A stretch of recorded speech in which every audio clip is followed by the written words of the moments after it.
dessa live, o desafio dessa live é falar sobre justamente a minha pergunta para vocês hoje é o que você faz com o seu tempo livre? Por que eu estou fazendo essa pergunta? E essa pergunta tem mais importância do que parece na minha percepção. Porque ao ler esse livro aqui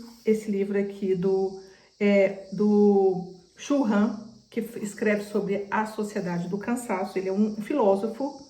Então, Byung-Chul Han é uma das vozes filosóficas mais inovadoras da atualidade e descreve neste ensaio como o Ocidente está se tornando uma sociedade do cansaço.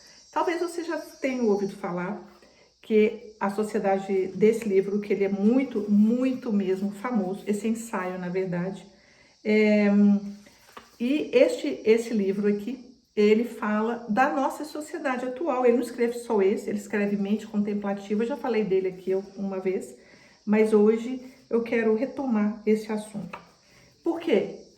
Por causa da importância deste tema na nossa vida. E ele fala que a nossa sociedade está vivendo uma crise de estresse, né, de cansaço, mas pelo estilo de vida que nós adotamos, de não nos permitirmos, pela lógica contemporânea de produção, de nós sermos colocados nesse lugar de pessoas produtivas, e a nossa demanda de produtividade é uma demanda tão exagerada, tão absurda, que não permite que a gente possa ficar numa tranquilidade, nem sequer quando você está no seu tempo livre. Porque o nosso tempo livre, ele deve ser usado para mais e mais produtividade.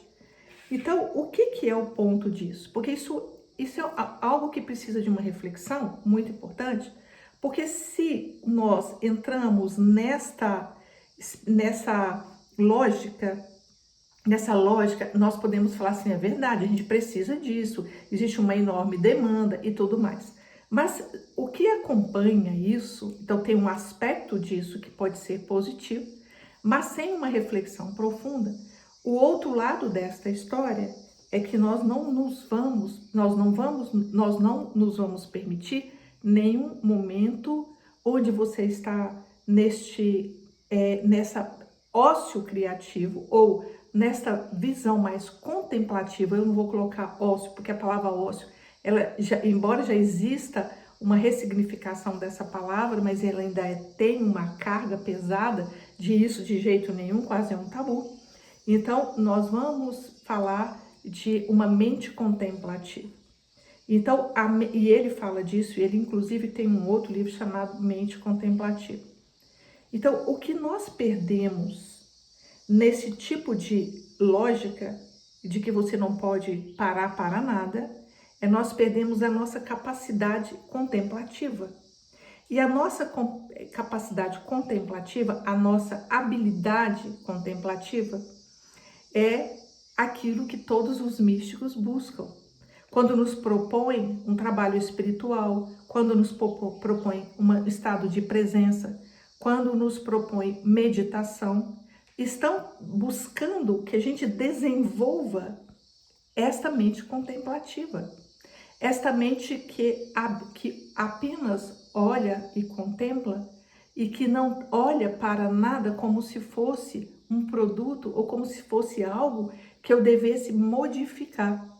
Então, uma mente produtiva, e eu falo isso de uma experiência muito grande porque eu falo de um lugar de experiência, porque eu vim de uma família onde a gente não podia parar. Essa era a lógica da minha família.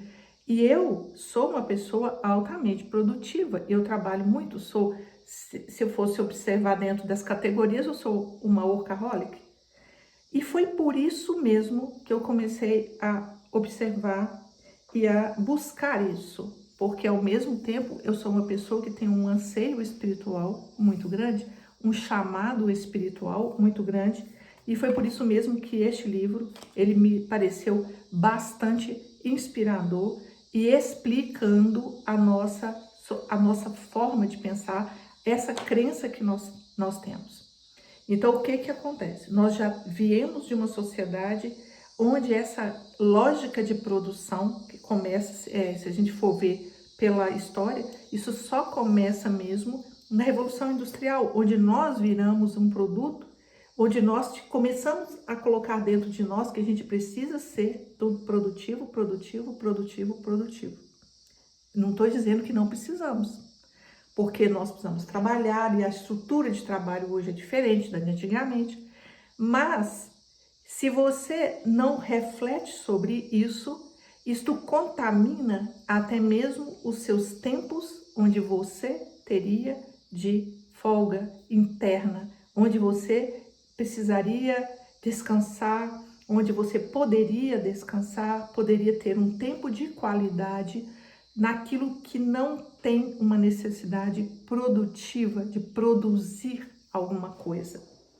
Então, quando nós refletimos sobre isso, a gente precisa observar que ao perdermos essa capacidade, nós perdemos a capacidade de contemplar e experimentar a existência em níveis profundos. Então, nós ficamos mais rasos, e isso é muito sério.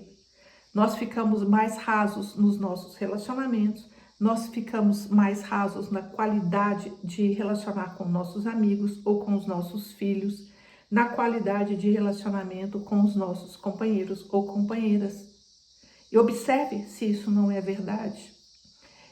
Há poucos dias atrás, meu marido, ele comentou comigo que uma pessoa que ele estava atendendo, ele chamou uma menina para sair. E na hora que eles saíram, foram num bar, e a menina não saiu do celular. Isso no primeiro encontro. No primeiro encontro. E aí o que acontece? Ele saiu de lá e nunca mais quis vê-lo.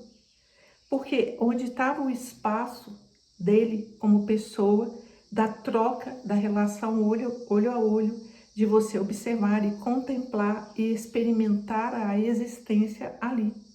Então, junto com isso, com essa sociedade nossa que prega essa produtividade, aparece também um outro comportamento e uma outra situação contemporânea, que são as redes sociais, que são viciantes. Então, nós somos uma sociedade de viciados e não é fácil sair desse vício, porque todos estão nesse vício. E se a gente não tomar uma consciência clara disso e não parar para refletir, nós vamos perdendo os momentos mais importantes e a nossa humanidade e aquilo que a gente tem de mais sagrado na nossa humanidade, que é a nossa capacidade de conexão. O que nos faz diferente dos outros seres? O que a gente tem de diferente de um animal?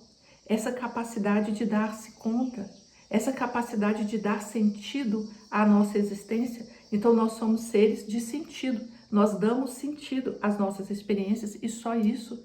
E isso é uma grande diferencial e isso é importantíssimo e é isso que faz com que a gente possa dizer que eu sou um ser humano. Senão eu sou só um animal igual a outros e às vezes outros com mais habilidades. Por exemplo, habilidades que outros animais têm que a gente não tem num corvo do jeito que um leão corre. A gente não tem a força de uma vaca ou de um boi. Nós não temos a habilidade de voar, que nem as aves têm, uma águia. Então, nós não temos essa capacidade de mimetizar, de mudar de cor, de pele, de se adaptar ao ambiente. Mas o que nós temos? Nós temos essa capacidade de dar-se conta, isso faz toda a diferença. Mas é justamente essa capacidade humana é que nós estamos deixando para lá e sendo engolidos por informações que não dão sentido algum, que não fazem nada. Então, esse Shu Han, ele nos alerta para isso, ele nos alerta para a gente refletir sobre isso, e aqui, nós estamos aqui, eu trazendo essa reflexão para essa semana, da importância de dar-se conta de como nós podemos estar sem perceber no vício, igual alguém que é viciado em droga e que não se dá conta que está indo ladeira abaixo, ou alguém que é viciado em álcool ou qualquer vício, ele não se dá conta, ele sabe, mas ele não para refletir. Eu fumo o dia todo, mas eu não percebo, não olho direito para a situação do meu pulmão, por exemplo, não olho para aquilo, e aí eu não vou me dando conta, eu vou colocando uma nuvem, outra nuvem de ignorância, de ignorando a situação, e vou deixando descer morro abaixo e criando raízes àquela situação, aquele vício, que ele vai criando raízes e ninhos e fazendo estragos dentro de nós, da nossa vida pessoal, das nossas capacidades e das nossas capacidades de relacionais, das nossas capacidades de conexão com o divino, com a nossa espiritualidade, com aquilo que a gente tem de melhor e de mais humano, sem se dar conta disso.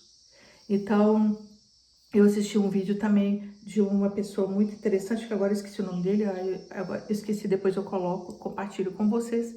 E ele falando algo que eu achei muito interessante, que ele disse que como nós somos seres de sentido, é como se a gente tivesse um grande quebra-cabeça, que é a nossa existência, e se você pensar isso mesmo, e esse quebra-cabeça a gente vai montando e vai dando o sentido à medida que você vai experimentando a existência. Então, passa-se um tempo, eu observo que aquela experiência negativa que eu tive lá atrás, eu aprendi isso ou aquilo, e aquilo vai montando um quebra-cabeça. Então, esse ser que você é hoje, a sua compreensão, a sua sabedoria que você é hoje, foi construída desse jeito, com esses quebra-cabeças existenciais, que a gente debate a cabeça naquilo, e ali você compreende, ali monta um cenário, monta as suas peças. Mas o jeito como nós usamos as redes sociais, que é um jeito fragmentado, ele é como se você tivesse 300 quebra-cabeças na mesma mesa, misturados, montando uma coisa que não tem sentido.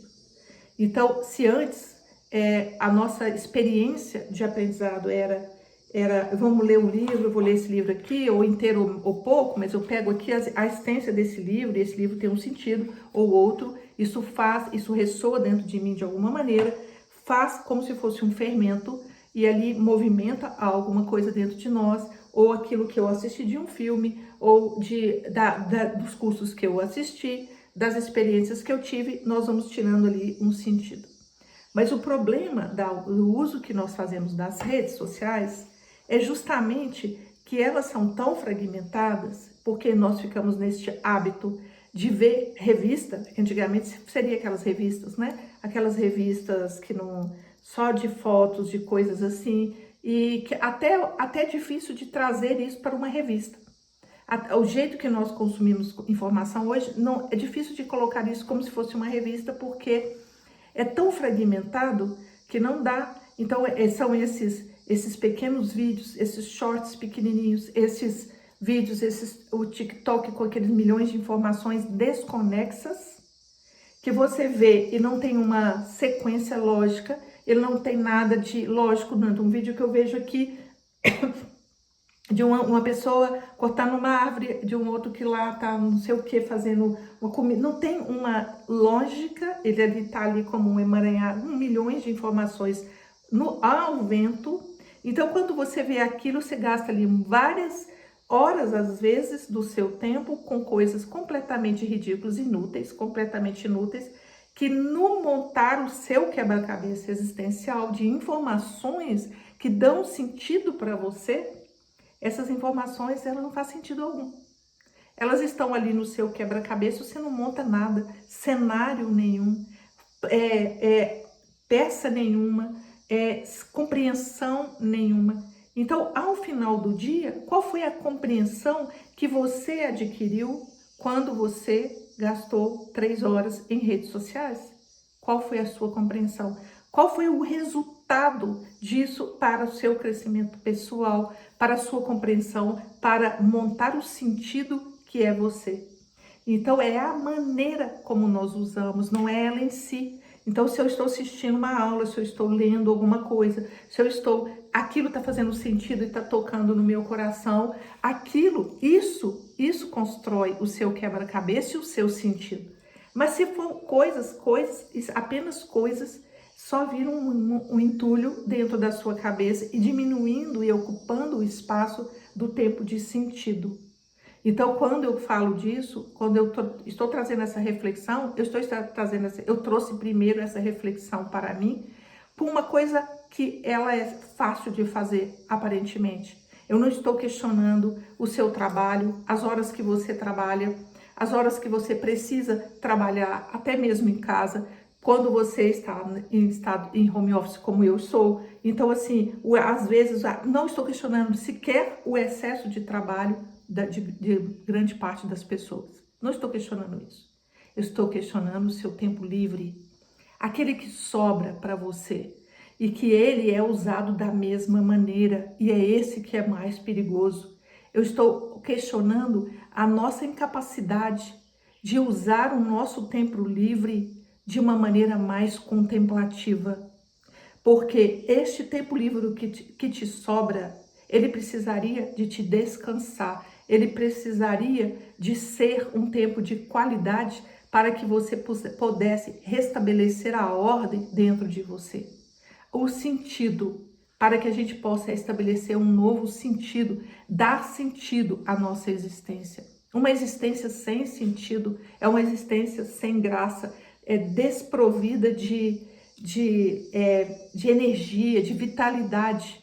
Então nós vamos vendo nessa sociedade do cansaço, morro abaixo, todo mundo descendo em vitalidade, todo mundo se perdendo em nada. E se você tivesse que parar e se pudesse viver essas experiências que muitos relatam, de EQM, né, de experiências quase mortes, tomara que ninguém precise viver essa experiência, na verdade. Mas os relatos de quem viveu dizem que você passa em revista a sua vida. E se você fizesse isso, eu vou passar em revista a minha vida, o que eu vivi, o que eu deixei de viver por puro inércia de entrar nesta onda e não dar conta de desligar e poder soltar e olhar para uma árvore e aprender.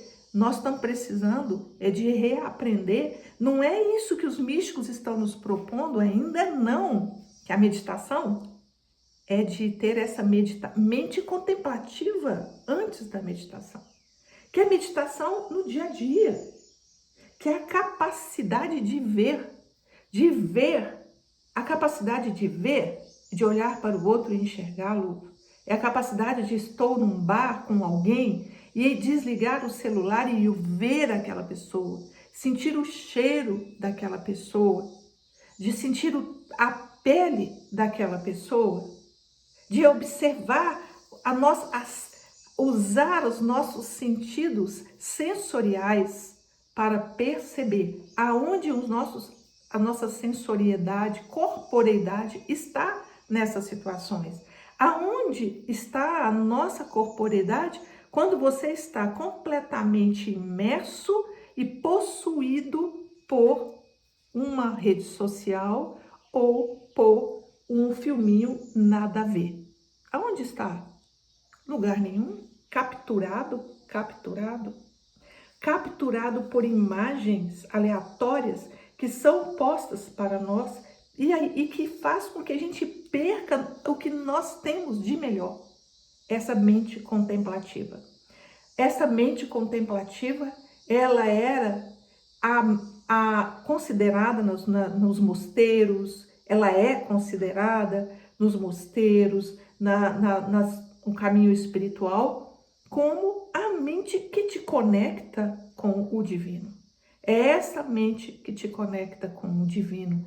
Essa mente, ela é ampla. Ela te põe, é como se a gente tivesse dois aspectos da nossa mente. Temos uma mente que ela é de foco aberto, que é uma mente expandida, onde você vê o todo. E essa mente, ela é comandada pelo hemisfério direito. Então, nós vamos ali observando, nossos olhos estão relaxados, e eu estou enxergando, mas não transformando o que eu enxergo em coisas práticas. Nós precisamos desaprender um pouco dessa mente prática, que eu olho aqui para o meu pé que está aqui de abacate, e aí eu olho com uma mente bem produtiva, de preciso podar aqui, cortar ali, tirar não sei o que, acrescentar isso, acrescentar aquilo. Eu não posso só olhar. Então, o nosso vício nessa mente, e ali esta mente prática, ela ocupa o nosso dia. Depois, o tempo que nós sobramos, a mente que está vagando sem nada que segure e que também não é contemplativa. Ela é um aspecto piorado da mente prática, que é a mente que se perde nessas redes sociais. Veja bem, nós precisamos compreender isso. Nós precisamos compreender o que estamos perdendo. Isto é sério, isto é mais sério do que parece. É só olhar para o que é. O problema é que quando todos estão fazendo a mesma coisa, então a gente fica meio sendo doido, falando de uma coisa, mas como assim todos fazem isso? Então hoje, gente, na mesa de jantar, eu tenho uma mesa grande aqui, porque eu moro num sítio, a mesa enorme. Na mesa, eu tô quase precisando fazer uma outra mesa por cima da mesa, só para pôr os celulares das pessoas. Então as pessoas estão com prato, vocês vão ver, daqui a pouco vai aparecer aquelas regras de etiqueta, né? Não tem aquelas regras de etiqueta muito formal, as mesas formais, assim você coloca, aqui você coloca o talher, aqui você coloca a faca, o garfo, onde que você coloca a colher, aonde você vai colocar a colher de sobremesa, onde você coloca o copo de água, o copo de vinho, não é assim? Aqueles serviços assim super sofisticados. Eu tenho certeza que se a gente continuar do jeito que tá, vai ter um lugar certinho para pôr o celular. Vai pôr lá também. Aqui é o lugar do celular, aqui é o lugar do copo, do vinho. Aqui é momento de todo mundo olhar para todo mundo, porque no segundo momento tá todo mundo olhando no celular. Até a gente vê até quando você está assistindo alguma coisa de política, por exemplo, você vai ver uma votação de alguma coisa, tá tudo quanto é deputado, vereador, todo mundo olhando o celular, em vez de prestar atenção no que está acontecendo ali. Isso nossos governantes, nossos pais, a gente com nossos filhos. Então, precisamos nos dar conta do que nós fazemos com o nosso tempo livre. O seu tempo livre é de qualidade ou você está imerso nisso? Se você está imerso nisso, é hora de fazer uma reflexão e parar. É hora de começar a dar-se conta daquilo que você está perdendo e da ansiedade que está relacionada a essa situação. Porque todo vício envolve algum tipo de ansiedade. Todo vício envolve um vazio. Mas esse vazio foi construído justamente com esse tipo de comportamento. Ele está sendo cavado cada vez mais fundo, este vazio. Por quê? O que a gente sente falta? Tá bom, vamos entender essa lógica. Nós sentimos falta de quê? Depois desse vídeo meu lá no YouTube vai ficar totalmente virado assim, porque o outro celular virou assim. Então, é justamente virar a mente. Precisa de virar mesmo. Então, veja bem. O que nós precisamos? O que a gente sente falta verdadeiramente? Voltando ao meu raciocínio. O que nós estamos sentindo falta? Que leva a esse comportamento? Nós estamos sentindo falta de conexão verdadeira. Nós estamos sozinhos nesse mundo de tantos contatos. Então a gente sente falta de sentar com seu companheiro ou companheira e realmente sentar e escutar e poder abrir o nosso coração e sentir que o outro te escutou. Mas ninguém tem paciência mais. Não tem paciência. Não conseguimos escutar e trocar, porque é tudo assim, olha, marcado 5 minutos para você falar. É 30 segundos para você se comunicar. Você tem 30 segundos. Então, aí o que acontece? Nós ficamos vazios. E ficamos vazios, e aí por isso que nós vamos para a internet. Porque tá vazio aqui. Mas será que não era mais legal a gente conversar? Será que a gente não está precisando de resgatar aquilo que era comum no povo mais antigo? Que foi comum para nós, para os mais velhos como eu, na infância, na juventude, sair com os amigos, bater papo. Para mim isso fez parte da minha vida. Da minha vida adolescente, da minha vida jovem, porque eu não nasci com celular, eu não sou dessa geração. Então, para minha vida, isso existiu quando eu era mais jovem. Existiu, vamos sair, vamos encontrar, vamos fazer tinha um lugar de sair, todo mundo saía, encontrava com os amigos, marcava para encontrar no final de semana e saía, ia para uma cachoeira, fazer caminhada, fez parte da minha vida isso. Fazer caminhadas, E vamos para uma cachoeira, vamos fazer uma, sei lá, vamos jogar vôlei, vamos fazer alguma coisa. Então ali você estava com a sua corporeidade. Agora não, agora nós não temos, e ali não temos mais isso, não criamos essa condição. E mesmo quando estamos com os nossos amigos, o celular ele fica ali como se fosse uma coisa assim, né, que eu não pudesse absolutamente largar mão. Ele substituiu as nossas relações sensíveis. E aí com isso nós vamos perdendo espaço de sensibilidade dentro de nós. Mentes contemplativas estão cada vez mais minguadinhas dentro de nós. Essa capacidade de percepção, de ver, essa capacidade de ver. Então, como eu disse, eu não estou questionando o seu tempo de trabalho, eu estou questionando o seu tempo livre. Este tempo livre, você tem autonomia sobre ele, porque ele é seu tempo livre. Ele não é o tempo que você tem que trabalhar, tem que se levantar 7 horas, 5 horas, levar meus filhos na escola, fazer isso, fazer aquilo. Nesse tempo corrido dos afazeres, muito possivelmente você está presente na sua corporeidade. É melhor do que esse tempo onde nós estamos perdidos de nós mesmos.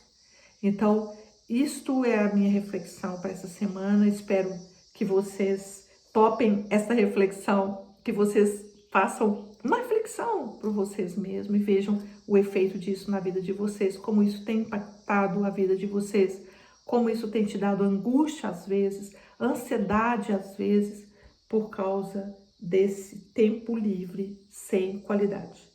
Então, fica aqui essa reflexão. Um beijo para todos vocês.